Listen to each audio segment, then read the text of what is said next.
Hello everyone, আমি Sangeeta. Welcome back to my new video. তো আজকের দিনটা ছিল মকর সংক্রান্তির দিন। সকাল সকাল উঠে চলে গেছিলাম স্নান করতে। তারপরে এখন মা এখানে পুজো করছিল। মকরের প্রসাদের জন্য দুধ প্রয়োজন, তাই এখন আমি দুধ আনতেই যাচ্ছি।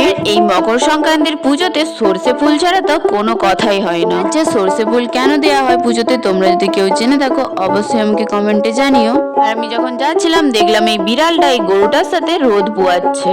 তো এই সাদা কালারের গরুগুলো আমার ভীষণ ভালো লাগে। বাড়ি ফিরে আবার চলে যাচ্ছিলাম দোকানে, আর তখনই দেখো বাবান দেখাতে নিয়ে এসেছে ওর গাড়ি। ছোটবেলায় তো এই মকর সংক্রান্তির দিনটা অনেক বেশি আনন্দের ছিল, কারণ ওই মাটির সোরা আর গণেশের যে আমার লোভ ছিল। প্রত্যেকের বাড়িতে আগে বলে রাখতাম যে তোমাদের সোরা আর গণেশটা আমাকে দিও। এখন তো সবার পিতলের সোরা আর পিতলের গণেশ হয়ে গেছে, তো আর আমিও বড় হয়ে গেছি, তাই এগুলোর আর প্রয়োজনও হয় না। এখন এসেছিলাম দোকানে, দই আর দেখো দুধ নিয়ে নিয়েছি। বাড়ি ফিরে রেডি হয়ে গেছিলাম মকরের জন্য, মকর দিতে যাবে বলে। এখন দেখো সবাই মিলে বেরিয়ে পড়েছি মকর দিতে যাওয়ার জন্য। এখন দেখো মন্দিরে চলেও এসেছি, আর যেহেতু তাড়াতাড়ি এসেছি মন্দিরে কিন্তু ভিড়ও কম। অনেকেই বিভিন্ন জায়গায় মকর দিয়ে থাকে, কিন্তু আমরা এই একটা জায়গাতেই মকর দিই। এখন আমাদের সবার মকরও নেওয়া হয়ে গেছে, এখন যাচ্ছি বাড়ি।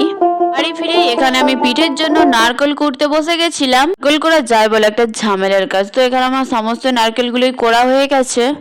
তারপরে চলে গেছিলাম আলপনা দেওয়ার জন্য, তো এখানে আলপনাটা দেওয়া হয়ে গেছে। আর তোমরা অবশ্যই কমেন্টে জানিও আমার এই আলপনাটা তোমাদের কেমন লাগছে। আজ সারাদিন যেহেতু খাবো না কিছুই, তাই এখন একটা বিস্কুট খেয়ে নিচ্ছিলাম। তারপরে এখানে ফলগুলোও কেটে নিয়েছিলাম।